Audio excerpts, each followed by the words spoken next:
Assalamualaikum. Hai guys. Bertemu lagi dalam channel aku, Cik Aziz. So hari ni aku nak kongsikan dengan korang tentang kekecewaan. Samalah tu kan. Apa kita nak buat bila kita kecewa?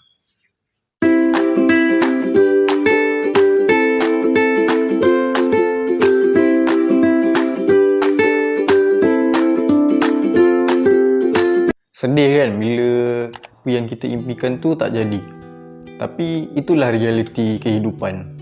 Jalan kehidupan ni kadang-kadang tu memang tak seiring dengan apa yang kita nak, dengan apa yang kita idamkan.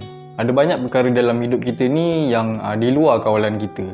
Kadang-kadang perkara itu memerlukan kita untuk mengalah. Kehidupan ni akan selalu menolak kita ke bawah tanpa belas kasihan.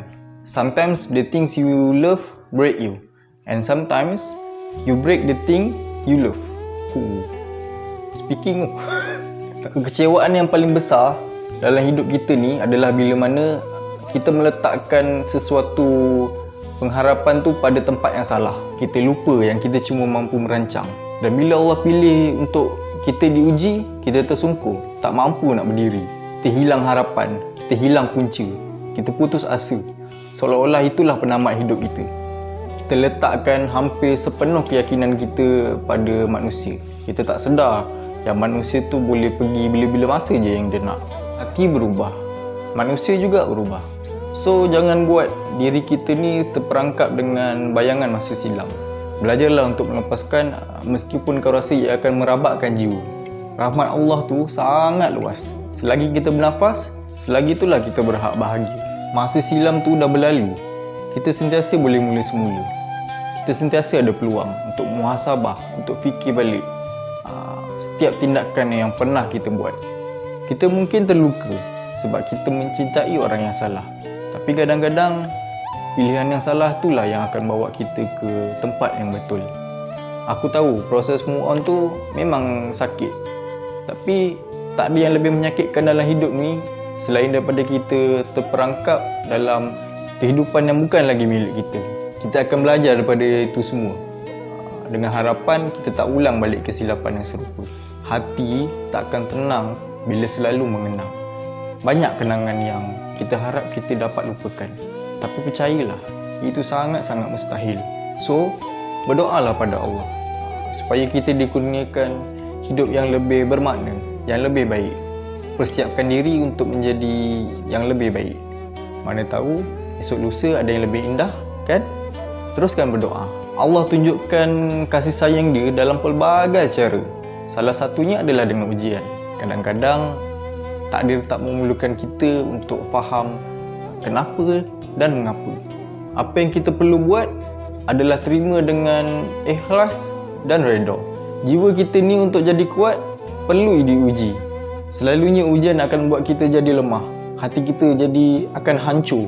Mungkin Allah sengaja buat hati kita hancur berkali-kali sampai kita rasa tak ada harapan lagi kat dunia ni. Dan itu yang akan buat kita punyai harapan hanya pada Allah.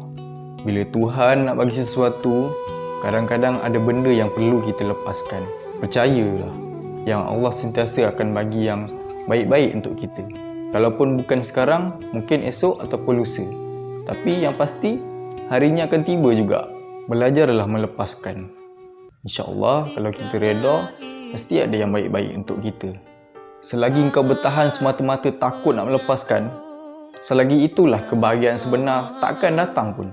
Percayalah, Tuhan takkan letak kita pada satu-satu tempat dan hadapkan kita pada satu-satu suasana tanpa sebab yang baik. Yakinlah, mesti ada hikmah kenapa Tuhan aturkan jalan hidup kita begitu dan begini. Kita usaha buat apa yang terbaik yang boleh kita buat. Setiap perkara yang melukakan hati kita pada hari ini, akhirnya cuma akan buat hati kita jadi lebih kuat. Memang sakit bila jatuh. Bukan senang nak pulih dalam masa terdekat. Allah tak minta kita fikir jalan keluar sampai kita penat. Dia cuma nak kita sabar, doa dan juga solat. Sakit dan luka tu cumalah sebahagian daripada perjalanan hidup. Satu hari nanti, kita akan tersenyum bila kita dah jumpa hikmah yang bakal Allah tunjukkan. Setiap yang hadir tu mesti akan mengajar kita tentang sesuatu. Jatuh bangun, luka, itu semua yang akan bagi kita pengajaran untuk kita jadi manusia yang lebih berpengalaman, yang lebih matang dalam kehidupan. Aku doakan supaya korang terus kuat hadapi, jalani ujian dalam hidup. Jalan cerita kehidupan kita mungkin sama, tapi ujian dan dugaannya takkan sesekali sama. Jadi aku doakan korang akan terus kuat hadapi segala apa ujian dan dugaan yang sedang korang hadapi. So aku rasa setakat tu je kot kongsian aku untuk video kali ni. Saja nak jadi ustaz. InsyaAllah kita jumpa lagi di next video. Assalamualaikum. Bye.